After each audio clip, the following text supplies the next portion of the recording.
Nope.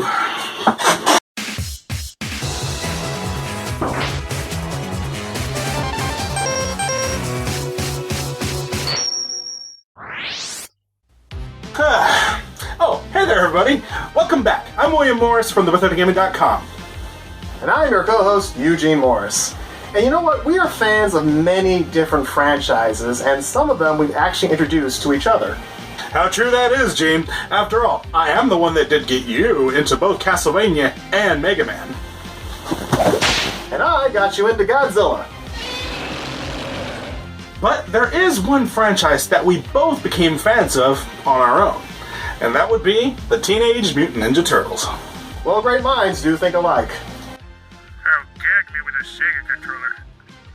The Teenage Mutant Ninja Turtles are a concept that is so weird that it really shouldn't have worked if you think about it. But hey, it did. The franchise has reinvented itself so many times over the 30 years of its existence, and they are still just as popular as ever. But to this day, the most beloved version of the Turtles are still the 1980s cartoon counterparts. Want proof?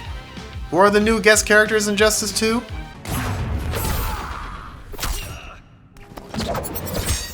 Coming through, bro. My turn.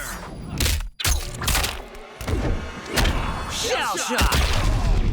So for this review series, we're going to go old school and take a look at all the 8-bit Ninja Turtle games, from Teenage Mutant Ninja Turtles, Teenage Mutant Ninja Turtles 2, the arcade game, Teenage Mutant Ninja Turtles 3, the Manhattan Project, and Teenage Mutant Ninja Turtles Tournament Fighters.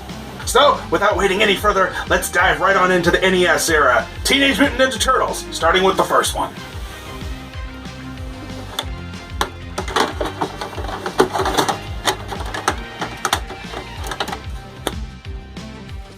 Teenage Mutant Ninja Turtles for the NES came out in 1989, right at the peak of the 80s cartoon's popularity.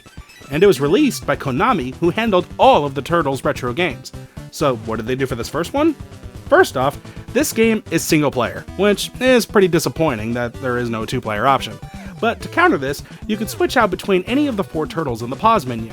This game has 2 main gameplay styles, side-scrolling action and a top-down map view.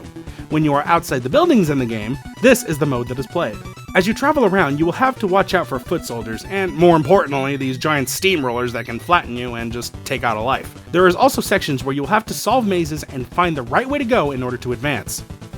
When you enter a sewer or a building, the game switches to side-scrolling, where you have to deal with traps and a vast number of enemies. Now there are familiar foes if you're a fan of the show, such as Bebop and Rocksteady. And I guess... is that Chrome Dome? Maybe? There are also foot soldiers, Mousers, Foot Clan balloons that drop missiles. What, you don't remember them? And then there's that chainsaw guy, the eyeballs with legs, the dive-bombing mechanical birds, and a whole bunch of other weird ones too. Now, I know we're looking for varieties, but for some of these things, I just wonder, God, what drugs were they on when they came up with these things? I'm sorry, what? Now to deal with these foes, what can the turtles do? Now, they do all have the same body type and move in the same exact ways, such as ducking, the moon jump, starting like a boss, so the only thing that sets them apart are their weapons. They can attack forward, up, and down. Now, the key to this game really is switching out between the turtles for the right moment. Now for us, Leonardo is the workhorse. His sword gives him such a good range, and he can fling it out pretty quick. Donatello is the powerhouse. Even though he is slow on the draw, it really doesn't matter, because with his bow staff, he is the only turtle that can attack behind as well as on the front, and can deal a lot of damage doing it.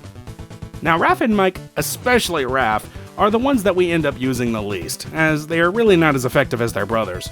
Now Raph's size, despite having pathetic length, can take out flying enemies more easily. One thing that will help is that every once in a while, when you destroy an enemy, these projectiles will show up, like ninja stars, boomerangs, ninja scrolls, etc. Now not surprisingly, there is a limited number of stuff that you can throw, so you will have to use them sparingly. Now the game features respawning enemies, and they can attack in bunches and drain your life in a hurry. When you leave a room and come back, they will be there ready to hurt you again. And in numerous occasions, there'll be so much stuff on the screen that you will get plenty of screen flickering, slowdowns, and other weird things.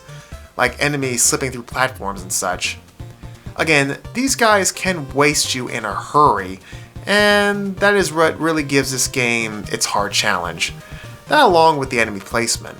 Often when you enter doors or climb ladders, bad guys will be waiting there to give you a hit. So you have to be really quick on your reflexes, and even still, most likely you will suffer damage. Now the jumps are another headache. They each perform these long jumps that are rather hard to steer. They don't have that quick reaction like in other games, and it's kinda hard to describe unless you're playing it firsthand. And my god, it is so apparent in these sewer-based levels, where you have to hit these blocks, and more often than not, you are gonna miss and fall into the water, damn it. You know, it's moments like these that you wonder, why can't the turtles freaking swim? I don't know. Because they had to make a game, that's why, jeez. But one good thing is that there are also pizzas throughout the game that can regenerate your health. And the good news is that they respawn as well, thank god, show us a little mercy. So say for example, you got beat up by the seaweed inevitably in the underwater bomb defusing level, you can find pizzas in this building right at the start of the next level, and you can just keep using it until your turtles are back to full health. Just keep going back and forth and take care of the small batch of enemies and you're good to go. In the pause menu, you're going to see a map area, which is pretty helpful, and some advice from April and Master Splinter, who, by the way, got damseled in this game. Damn, Splinter, always getting the short end of the stick. In all, there are about 6 levels in this game. The third level features the turtle wagon as you drive around on the map screen, dodging steamrollers and blasting them with your guns. But to get past these blockades, you will need to collect missiles that you will find inside buildings. In this level, you'll also find ropes that you will need to move in between buildings from level 3 to level 4. The turtle blimp is never in use, but does make a cameo appearance in a cutscene between level 4 and level 5. In level 5, you'll have to find and fight the Technodrome, and the final level takes place inside there, but good luck getting to that point. Now there are pizzas and weapons in these buildings, but also tons of enemies. I swear, every time you get to the Technodrome, you are just beat to hell. So, here's the thing about this game. While we do have some nostalgic love for it, the game does not have that replayability. On one hand, the gameplay is more involved than the beat-em-ups, but the frustration factor is also really cranked up. The responding enemies with their placement on the screen, along with the design of some levels, just makes this game very difficult. To top it all off, there's only 2 continues. Now I have heard the legendary Konami code does work on this game, and here it does give you 4 continues, but we're not able to confirm that. The sound effects and music are pretty fair here as well. Well, except for that annoying beeping when your life is low. God, that is ear-grating. Teenage Mutant Ninja Turtles for the NES has some value for us, and we're sure it does for many people out there as well. But it's definitely not one of those that we're just gonna immediately rush back to play many times. Well, there you guys have it. That is our look at the very first Teenage Mutant Ninja Turtles video game on the NES. Make sure to join us next time when we take a look at Teenage Mutant Ninja Turtles 2, the arcade game. And we will see you next time.